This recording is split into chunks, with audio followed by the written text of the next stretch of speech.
Hi guys, my name is Marikuma and I am the owner of Marikuma Healing. So this is going to be about healing.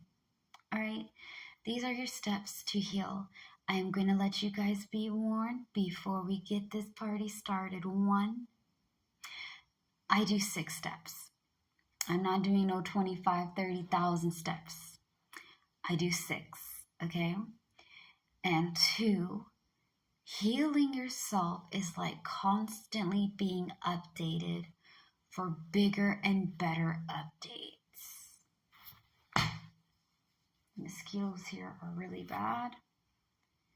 And they're freaking trying me because I don't have like a zap or whatever.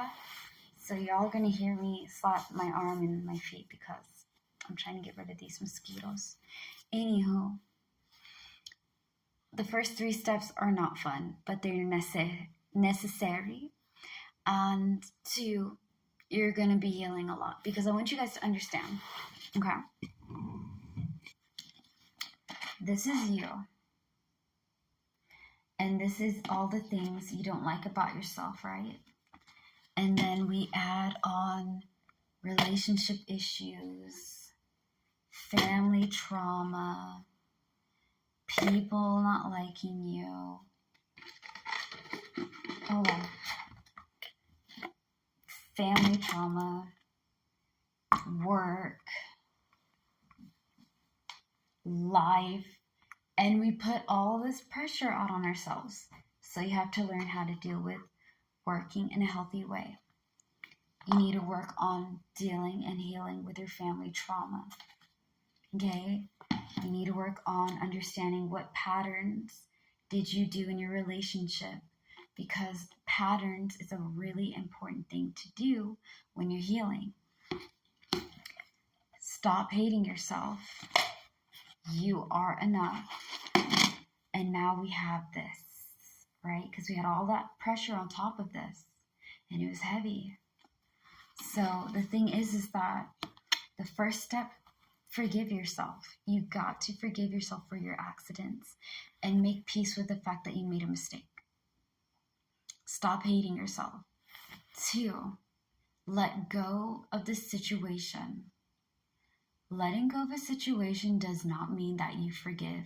I am sorry to all the healers and very spiritual and religious people who tell me that, and others, that forgiveness, you have to forgive, because if you don't forgive, then bad things will happen and it's not for you.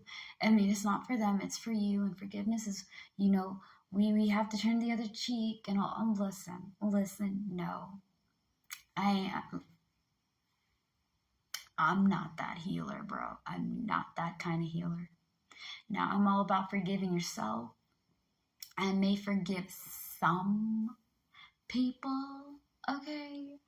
But, honey, darling, angel pie, there's some people in this world I will never forgive. And if that's just what's going to set me out, this is what's going to set me out. I got like 5 people in this world I really, really hate. And I don't really care about them. I've given them chances. They had their time. No, I will not forgive them.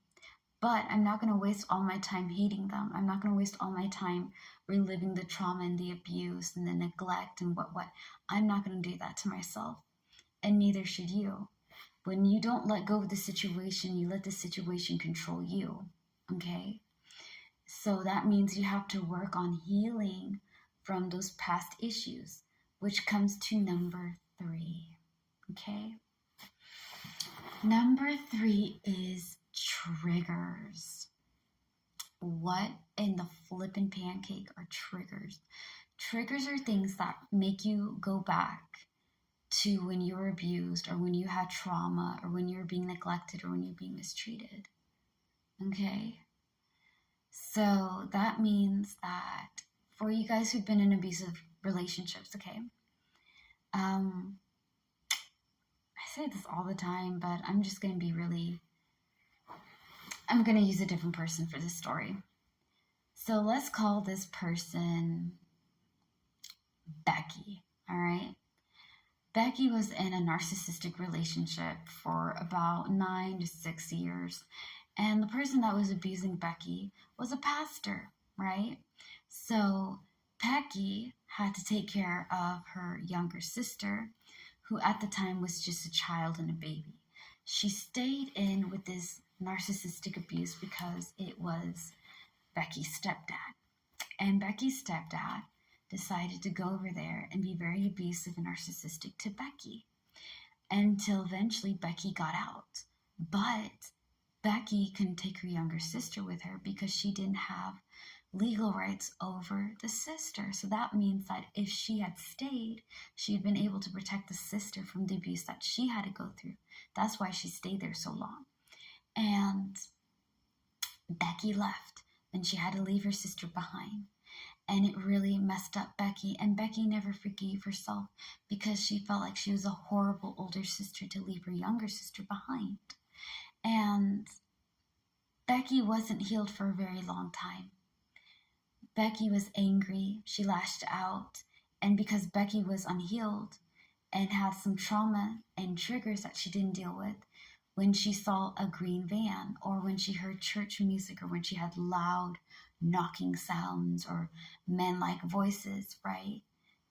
Crowded people's voices, Becky would have a panic attack. And a panic attack is when your body completely abandons you. You have hyperventilating, breathing very fast, you're dizzy, your chest hurts, you want to throw up, but you can't throw up, and everything is spinning, and you're lightheaded, and you can collapse. It is a very scary experience to have, but Becky used to have really bad anxiety and panic attacks because she would think that this person's hunting her down. It's happened before.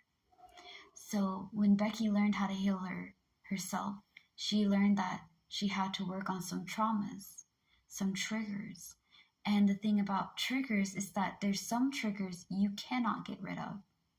For example, one of Becky's triggers is that she does not believe anybody that says they're joking. It's just to see your reaction. Don't take it so hard. Really loosen up, smile. Because every time she heard those words, she always got hurt.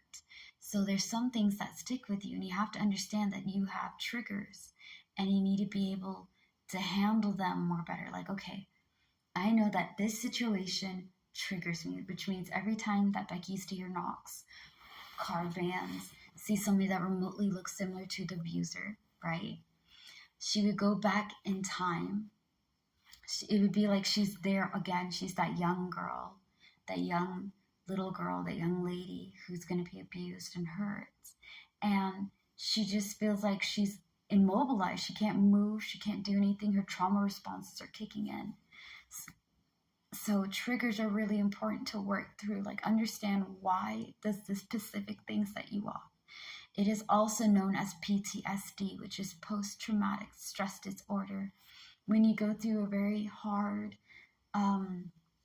extreme type of event that scars you mentally, emotionally, physically, spiritually, it lays scars and bruises and marks on you, okay? So the first 3 steps of healing, guys, is forgive yourself, let go of the situation, and work on your triggers. Some triggers you will not heal from, that's okay. But some you may. All right, so on the next video, we'll talk about step 4, 5, and 6. So stay tuned for more, guys. Peace out, slay the day, be happy and be gay. Bye.